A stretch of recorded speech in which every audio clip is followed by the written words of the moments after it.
फजुल खर्चहरूलाई पनि नियन्त्रण गर्नको लागि हामीले अवेरनेस कार्यक्रम पनि चलाउनु पर्ने हुन्छ। विदेशबाट आउने पैसा त्यत्तिकै आएको हुँदैन, ठुलो श्रम खर्च गरेको हुन्छ। विदेश भनेको हाम्रो लागि बाध्यता हो।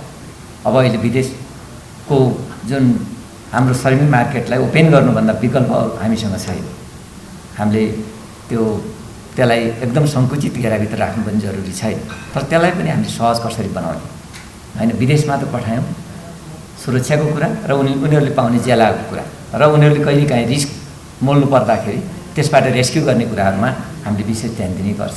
विभिन्न सामाजिक सुरक्षाका विभिन्न मोडेलहरू छन्। ती कानुनले हाम्रा श्रमिकहरूको सुरक्षाको बारेमा केही बोलेको छ कि छैन? हाम्रा श्रमिकहरूको त्यहाँ जाने श्रमिकहरूको अधिकारको बारेमा केही बोलेको छ कि छैन? हाम्रा श्रमिकहरूलाई त्यो कानुनले चिन्छ कि चिन्दैन? यो बारेमा पनि हामीले अध्ययन गर्नु जरुरी छ। हामी सबै आखिर नेपाली हौँ। कुनै परिवेशमा हामी विदेशी हौँ होला, कुनै परिवेशमा व्यवसाय गर्नको लागि गयौँ होला, श्रम गर्नको लागि गयौँ होला। हाम्रो विदेशमा छिर्नुको परिवेश बेग्लै हो। त्यो कुनै सहजताको लागि गएका होइनौँ, बाध्यताको लागि गएका छौँ। तर त्यहाँ गइसकेपछि पनि यो मेरो देश हो, यो मेरो देशका नागरिक हौँ, हामी यहाँका बासिन्दा हौँ भन्ने गर्वका साथ भन्ने वातावरण यहाँहरूलाई पनि बन्न सकोस्। त्यो वातावरण निम्त्याउनको लागि हामी सहकार्य गरेर अगाडि बढौँ। जे चुनौती हाम्रा अगाडि अहिले आइपरेका छन्, यी चुनौतीको हामी सहज ढङ्गले लाग्यौँ भने सामना पनि गर्नेछौँ। चुनौती त जहाँ पनि छ, हिँड्दाखेरि, बस्दाखेरि, उड्दाखेरि जहाँ पनि चुनौती छ। तर त्यो चुनौतीको सामना हामीले सामूहिक ढङ्गले गर्नुपर्छ र यो विषयमा पनि हामी त्यही ढङ्गले लागौँ।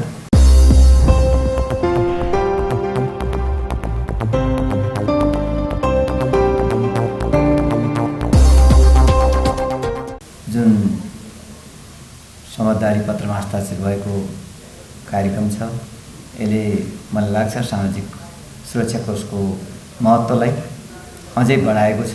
यसको व्यापकतालाई अझै अगाडि बढाउने कुरामा हामीले विश्वास लिएका छौँ र अहिले सामाजिक सुरक्षा कोषको महत्त्व धेरै वक्ताज्यूहरूले, कार्यपत्र प्रस्तुतज्यूहरूले दर्शाइसक्नु भएको छ र गैर आवासीय नेपाली सङ्घको महत्त्वको बारेमा पनि अघि धेरै वक्ताहरूले भनिसक्नु भएको छ।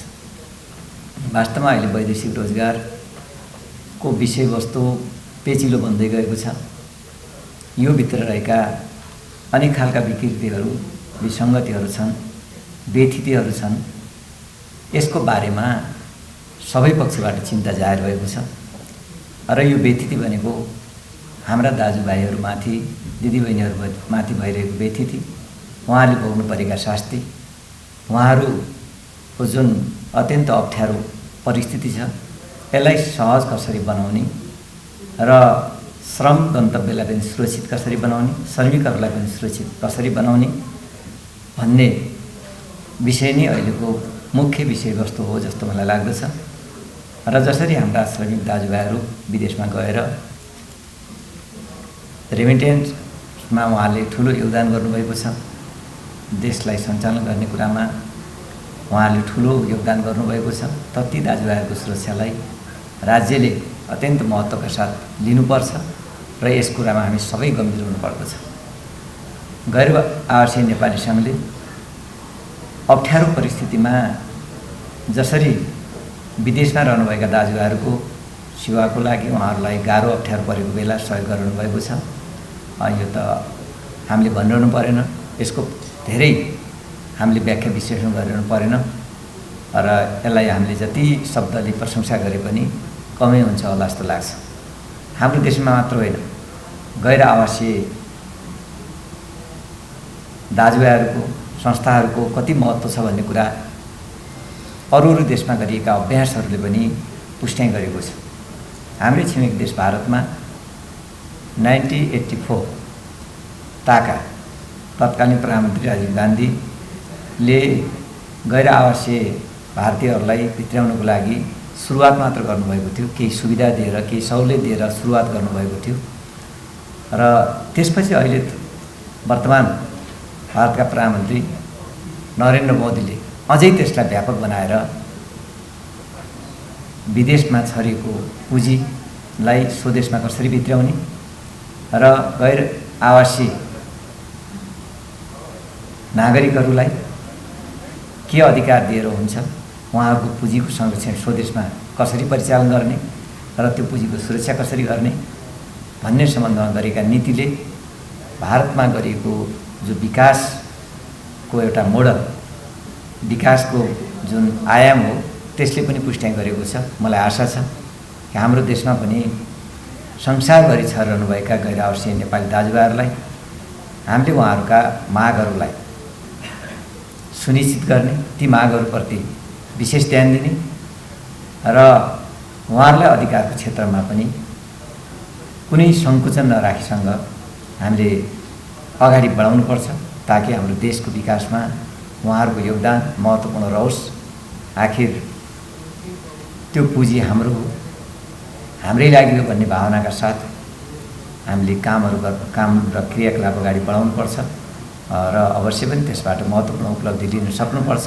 त्यसमा राज्य उदार हुनुपर्छ, राज्यले हातहरू उदार ढङ्गले फैलाउनुपर्छ भन्ने मलाई लाग्दछ। त त्यो कुरामा, त्यो विषयमा अवश्य पनि हामीले हाम्रो तर्फबाट गर्नुपर्ने भूमिकाको लागि कुनै पनि कन्जुसी बाँकी राख्ने छैनौँ भन्ने कुरा पनि म यहाँहरूलाई विश्वास दिलाउन चाहन्छु। अघि धेरै वक्ताज्यूहरूबाट धेरै कुराहरू आए। विदेशबाट हामी विदेशी मुद्रा त ल्याउँछौँ, विदेशी मुद्रा सञ्चितमा रेमिटेन्सको महत्त्वपूर्ण भूमिका छ, महत्त्वपूर्ण योगदान छ। टोटल जिडिपीको ठुलो अंश हामीले रेमिटेन्सबाट पनि प्राप्त गरेका छौँ।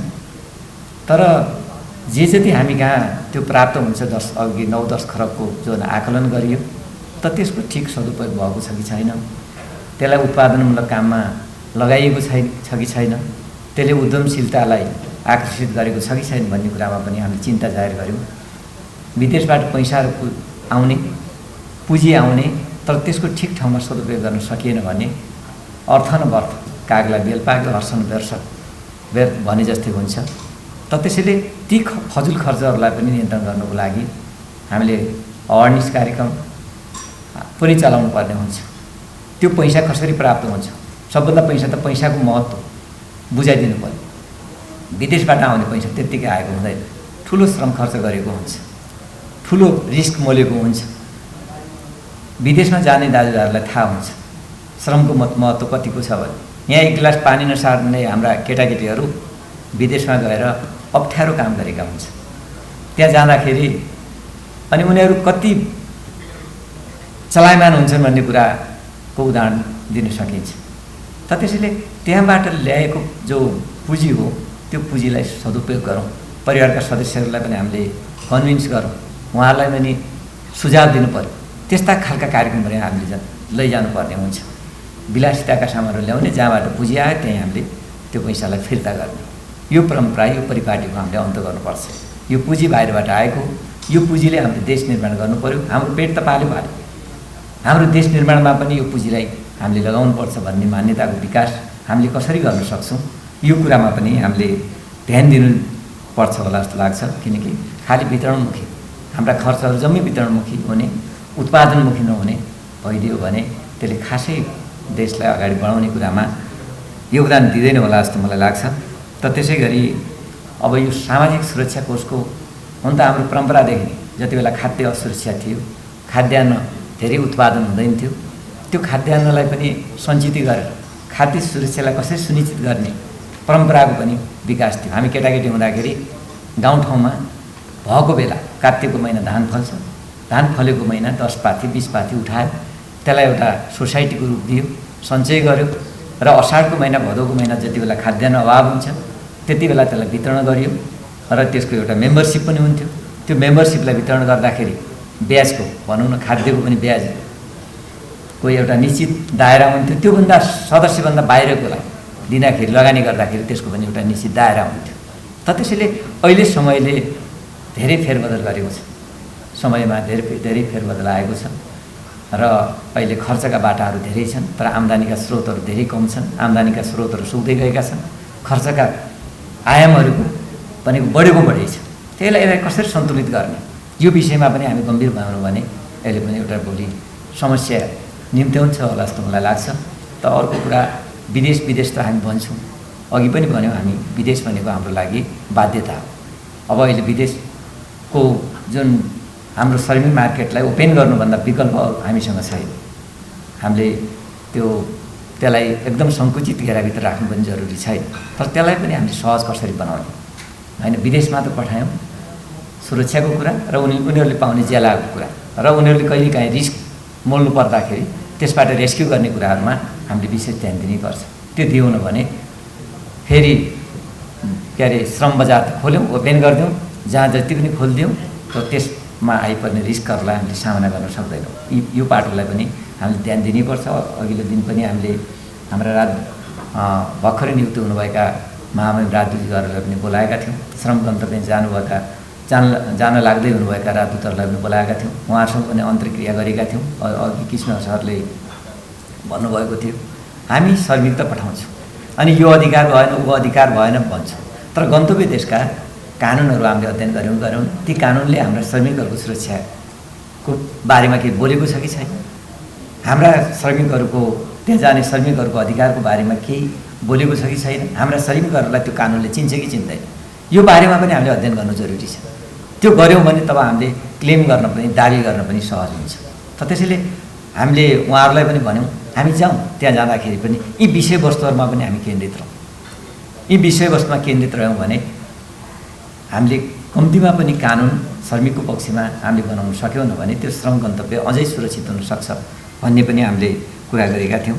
त्यसै गरी विभिन्न सामाजिक सुरक्षाका विभिन्न मोडेलहरू छन् होइन। फिलिपिन्स मलेसियाको मोडेल पनि को कुरा पनि चर्चा गरियो, इन्डियाको मोडेलको कुरा पनि चर्चा गरियो, अन्य देशका पनि मोडेलहरू एक दुईवटा मोडेलहरू त हामीले भन्यौँ, तर धेरै मोडेलहरू छन्। उहाँहरूले अध्ययन गर्नुभएको छ, रिसर्च गर्नुभएको छ।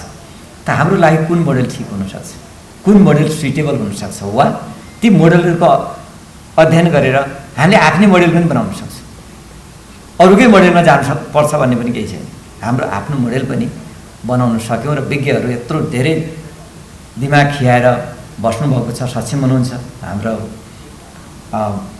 पूर्व ब्युरोक्रेट्सहरू हुनुहुन्छ, वर्तमान हुनुहुन्छ, उहाँहरूले गहन अध्ययन गरेर हामीले नयाँ मोडेल ल्याउँ, एक्सपर्टहरूलाई बोलाउँ। हामीसँगै एक्सपर्टहरू छ, खालि बाहिरबाट मात्र हामीले एक्सपर्ट मगाउने होइन कि हाम्रो एक्सपर्टहरू धेरै छन्। हाम्रो एक्सपर्टले अमेरिकामा काम गर्ने, बेलायतमा काम गर्ने, त्यहाँको लागि फेसिलिटेट गर्ने, तर हाम्रै लागि फेसिलिटेट किन नगर्ने? हामीले हाम्रै जनशक्तिप्रति विश्वास गर्नुपर्छ, हामीले हाम्रै मान्छेप्रति विश्वास गर्नुपर्छ। अरूको मान्छेप्रति विश्वास गऱ्यौँ भने खर्चिलो पनि होला होइन, भरपर्दो हुन्छ कि हुँदैन। तर आफ्नै मान्छेप्रति विश्वास गऱ्यौँ भने आफ्नो देशप्रति, आफ्नो कानुनप्रति, आफ्नो संविधानप्रति जवाबदेही हुन्छ, जवाबदेही बनाइएको हुन्छ। त यी कुराहरूमा पनि हामीले ध्यान दिनुपर्छ होला जस्तो मलाई लाग्छ। र अब अघि यो रेमिट कम्पनीहरू आदित्यहरूलाई पनि जिम्मेवार बनाउनुपर्छ भन्ने कुरा पनि आयो र धेरै रेमिटेन्सहरू त आएको छ, तर अझै पनि हुन्डीबाट आउने, चोरबाटोबाट आउने, झस्किलोबाट आउने परम्परा छ। त यसलाई पनि नियन्त्रण कसरी गर्ने, जो एनआरएनबाट पनि कुरा उठेको छ, यो विषयलाई पनि हामी गम्भीर बनाऊँ। त्यही एउटा ब्याङ्कको शाखाहरू पठाएर हुने हो कि के छ, के गर्न सक्छौँ? हामी मलेसियामा हाम्रा कामदारहरू धेरै छ, अघि साउदी अरबमा पनि 4-5 लाख रुपियाँ 4-5 लाख कामदारहरू छौँ भनेर हामीले भन्यौँ। त्यहाँ पनि हामी ब्याङ्किङ सेवा, हाम्रै ब्याङ्किङ सेवालाई हामी पठाउन सक्छौँ कि? ब्याङ्कहरूसँग पनि हामी कोअर्डिनेसन गरौँ, उहाँहरूसँग पनि अन्तर्क्रिया गरेर के छ, ऐन कानुनले कति दिन्छ, त्यहाँको ऐन कानुनले कति स्वीकार गर्छ, र दुईटै देशको बिचमा पनि हामीले समझदारी गरेर ब्याङ्किङ प्रणाली मार्फत त्यसलाई त्यहीँ हामीले सुरक्षित गर्न सक्यौँ भने एकमुष्ट ढङ्गले पनि हामी कहाँ रेमिटेन्स आउन सक्छ, रेमिटेन्सको भोल्युम अझै बढ्न सक्छ र सुरक्षित पनि हुनसक्छ भन्ने मलाई लाग्छ। त त्यसै गरी अब केही कुराहरू बाध्यकारी पनि हुन्छ। कहिलेकाहीँ हामीले व्यथितहरूलाई नियन्त्रण गर्नको लागि बाध्यकारी पनि बनाउनु पर्ने हुन्छ। राम्रा कामहरू गर्नको लागि केही कुरामा हामी रिजेक्ट पनि हुनुपर्छ। डेमोक्रेसी त भन्छौँ हामी, तर डेमोक्रेसीका पनि आफ्नै नर्म्सहरू हुन्छ होइन। हरेक ठाउँमा डेमोक्रेसी भनेको छाडा होइन, व्यथिति होइन, अनेक खालका विकृति विसङ्गति होइन। त्यो त एउटा सिस्टम हो। मान्छेलाई छलफलको अधिकार, बोल्ने अधिकार, भन्ने अधिकार, आफ्नो सङ्घ संस्थाहरू खोल्ने अधिकार त दिएको होला, तर त्यसलाई पनि त एउटा नियमन गर्ने निकाय पनि हुन्छ, नियन्त्रण गर्ने निकाय पनि हुन्छ, त्यसलाई व्यवस्थित गर्ने निकाय पनि हुन्छ। त यो विषयमा पनि हामीले गम्भीर हुनुपर्छ। म एउटा उदाहरण दिउँ, हाम्रो देशमा खुला दिशा मुक्त घोषणा गर्ने एकदमै लहर छ होइन। गाउँ बस्तीमा टोयलेट थिएन, टोयलेटको कुनै व्यवस्थापन थिएन। तर त्यो टोयलेट व्यवस्थापनको लागि खुला दिशामुक्त घोषणा गर्ने कार्यक्रम आयो, किनकि हैजाले वर्षौँ वर्ष मान्छे मर्न थाल्यो। कार्तिकको महिना जम्मै गाउँठाउँका महिला दिदीबहिनीहरू के अरे खेतमा रुने, बाली नाली भित्र्याउने ठाउँहरूमा रुने, असाढको महिना गोड्ने ठाउँमा रुने, धान गोड्ने ठाउँमा रुने, त्यो परम्पराको थियो। हामी केटाकेटी हुँदाखेरि पनि त्यस्तै थियो। मृत्युदर भनेको एकदमै व्यापक थियो।